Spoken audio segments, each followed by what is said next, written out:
सभी दर्शकों को नमस्कार। नरवाना की कृष्णा गौशाला में खड़े हैं। जैसा कि आप लगातार सुनते रहते हैं कि गौशाला के अंदर किस प्रकार से गौ माता की सेवा की जाती है, तो आज कीर्तन का एक आयोजन किया गया है। हमारे साथ है एडवोकेट राजेश शर्मा, जो पूर्व में मंडी के प्रधान भी रह चुके हैं और फिलहाल में जो कृष्णा गौशाला के हैं कमेटी के महासचिव पद पर कार्य कर रहे हैं। तो ऐसे में साथ में वकील के साथ साथ कई सामाजिक काम भी करते रहते हैं राजेश शर्मा जी। और ये देख सकते हैं गौ माता है जो लगातार इनकी सेवा करते रहते हैं। सर नमस्कार। सर, गौशाला के अंदर कुछ कार्यक्रम है और लोगों को क्या कुछ कहना चाहेंगे गौ माता के बारे में आप? जिस गौ गंगा और माता, ये हिंदुस्तान की 3 आधार हैं। श्री कृष्णा गौशाला नरवाना, अनाज मंडी नरवाना और इलाके के सहयोग से सबसे प्राचीन विशाल गौशाला है। इसकी 2 ब्रांचें और भी हैं। सबसे बहुसंख्या में गौशाला यहीं पर है। हर वर्ष श्री कृष्णा गौशाला का साल में एक भव्य कीर्तन पितृ पक्ष में महालक्ष्मी के व्रत के दिन कराया जाता है, जिसमें बड़ी संख्या में इलाके के श्रद्धालु माताएं बहनें भाग लेती हैं। श्री कृष्णा गौशाला के अंदर नाचार बीमार गौवें रखी जाती हैं और लोगों को गौ माता के जिनका इस धरती पे अवतार मानव जीवन मात्र के कल्याण के लिए हुआ है, चाहे वो दूध के रूप में हो, बिल्कुल, चाहे गोबर खाद के रूप में हो, चाहे मूत्र बीमारी के निवारण के लिए हो। गिरी और सहीवाल की नस्ल तो आज पूरे वर्ल्ड के अंदर हिंदुस्तान की पहचान बन चुकी है। डेनमार्क में, स्विट्जरलैंड में, हर जगह जो इंग्लिश नस्ल की गौएं हैं वो बैन हो चुकी हैं। बिल्कुल। और हिंदुस्तान की देसी गायें बड़ी संख्या में डिमांड है पूरे वर्ल्ड के अंदर, क्योंकि इसके दूध से और मूत्र से और खाद से उपचार होता है। तो मेरा सभी नरवाना के निवासियों से, इलाके वासियों से निवेदन है कि अपने घर में संस्कार मर्यादा रखने के लिए गौ का पालन करें। अगर अपने घर में जगह का अभाव है तो आप गौशाला में आकर गौ सेवा करें, अपने जीवन का बड़े अच्छे ढंग से निवारण करें। गौशाला में आने से आपके बच्चों का भी अच्छे संस्कार पैदा हुए, मर्यादा रहेगी।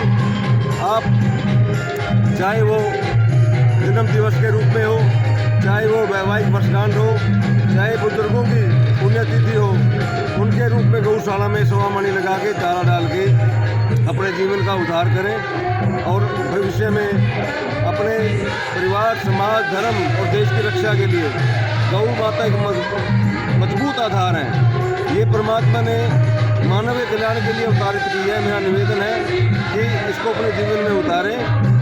धन्यवाद। राजेश जी, जैसा कि आपने अभी बोला है कि गौ माता के गोबर भी लाभदायक है और जो मूत्र है वो भी लाभदायक है, दूध भी देते हैं, लेकिन कुछ और बातें हैं शायद आपको पता भी होगी, लेकिन मैं अपनी नॉलेज के लिए भी दोबारा रिपीट करना चाहूँगा। जैसे अगर गौ माता का जो शरीर होता है, अगर उसके ऊपर कोई ब्लड प्रेशर वाला आदमी हाथ फेर देता है तो बीपी भी कंट्रोल होता है। और साथ में उसकी जो जीवा अगर कोई चर्म रोग है और है, वहाँ पर भी बिल्कुल लाभदायक। ऐसा मैंने सुनने में आया है कि उनकी जो जीवा होती है, अगर किसी प्रकार का कोई चर्म रोग है या वो है, अगर वो कई बार या 4-5 बार अगर वो करवा लेता है तो वो रोग है वो भी ठीक हो जाता है साथ में। और ये बताया गया जैसे हाथ फेरने से कई प्रकार के गौवंश है जो माता जी लाभ देती है। मैं श्रीमान जी, गौ माता का शरीर एक दैविक शरीर है। इसका हर अंग दैविक है। गौ माता की जो स्किन है, उसकी हड्डियाँ हैं, वो ट्रांसपेरेंट है, बिल्कुल, वो पारदर्शी है, बिल्कुल, सूर्य की किरण, बिल्कुल, गौ माता के शरीर से आर पार निकलती है। इसीलिए इनके शरीर पे हाथ फेरने मात्र से चर्म रोग भी दूर होता है, ब्लड प्रेशर भी ठीक होता है और शरीर के अंदर ऑक्सीजन का भी संचार तेज होता है। बिल्कुल बिल्कुल, आपको बनाए रखती है। बिल्कुल।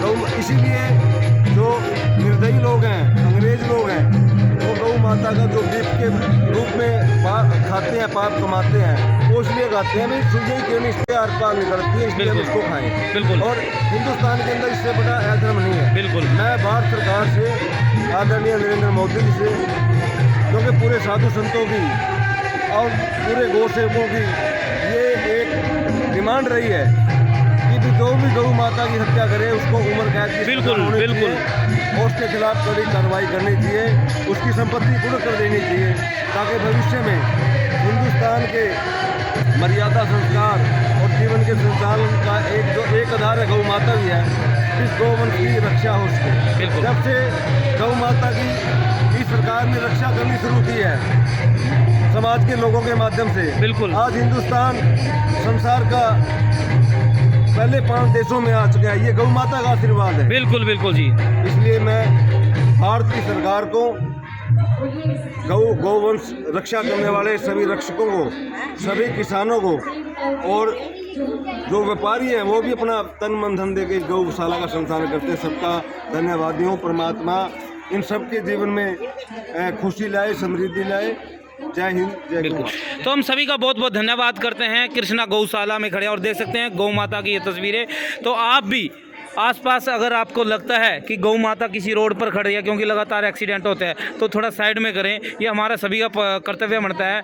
और साथ में आप चारा डालने के लिए अगर करते हो तो साइड में डालें, क्योंकि एक्सीडेंट भी हो जाते हैं कई बार। तो ये तो अनमोल पशु है, इनको पता नहीं होता, लेकिन हम तो हमें सभी चीज़ का ज्ञान है, तो हम इनका पूरा ख्याल रख सकते हैं और हमारा ही कर्तव्य बनता है कि इनकी रक्षा करें। बहुत बहुत धन्यवाद करते हैं राजेश शर्मा जी, जो महासचिव है कृष्णा गौशाला कमेटी के। धन्यवाद जी प्रधान जी।